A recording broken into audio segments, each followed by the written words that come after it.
Today, I'm going to be making the weirdest little potato chip you have ever seen. Its face kind of reminds me of that of a meme, but it feels like multiple memes mixed into one meme.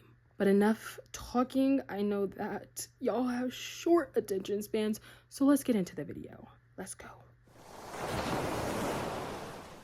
Alrighty tidy, so there is a vision for this potato chip. If you see it or not, there is a vision hidden in this thing. So my idea was this. You know the potato chip that you see on the potato chip bag? I was like, I could turn this into a derpy little character. So not only did we add on a face, but I also added on some Nike shoes. They look exactly like mine to the T. You could not tell a difference if you tried. I gave him some pants, but what I will say is that when it comes to his eyes, he does look slightly traumatized. I don't know what's going on there. It was not my intention. So we just going with the flow. As you can see, I am starting with the outline. I already did the sketch off camera, but I just wanted to do the outline here. And as I am erasing, the camera is just slowly moving further and further away.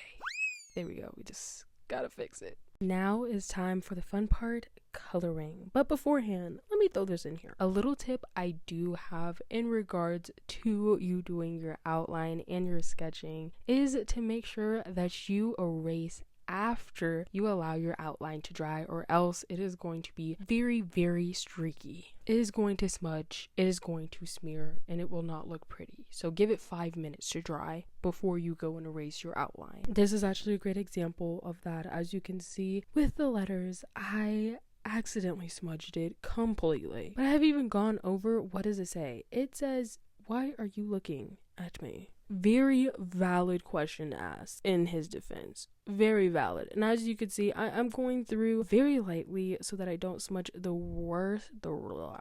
rest of the words. But what is this chip's background? What is his life story? What does he have to say to the world? Truthfully speaking, I really don't know. This chip has me a little stumped, okay? I'm gonna need your help to figure out who he is, what his name is, what is he doing here. As for now, he is just the chip, the sentient chip that came off of a chip bag. But if I do have to give him some type of backstory, it would be this. This little chip was on a chip bag, and somehow, some way, he becomes sentient. He gets off that chip bag, and he is alive.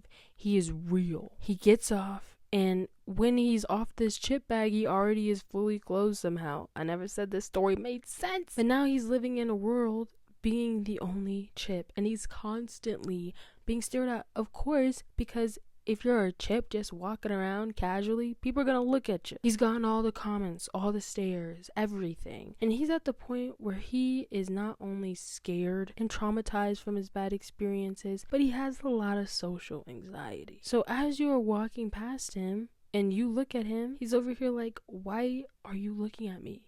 Have I not gone through enough?" He holds his chest in sadness, in confusion, being baffled at how you are staring at him in the public, in a public space, with no regard of his comfortability. Not even an ounce of shame. The audacity he thinks inside, while also being embarrassed. You, on the other hand, don't know if you have offended the chip, but you also feel like you should be able to stare at this sentient chip that you have never seen before. In my opinion, I think he's lucky that he hasn't been sent to a lab somewhere. How do I feel about it?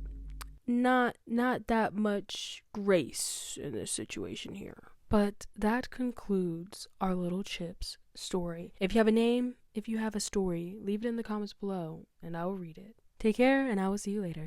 Bye.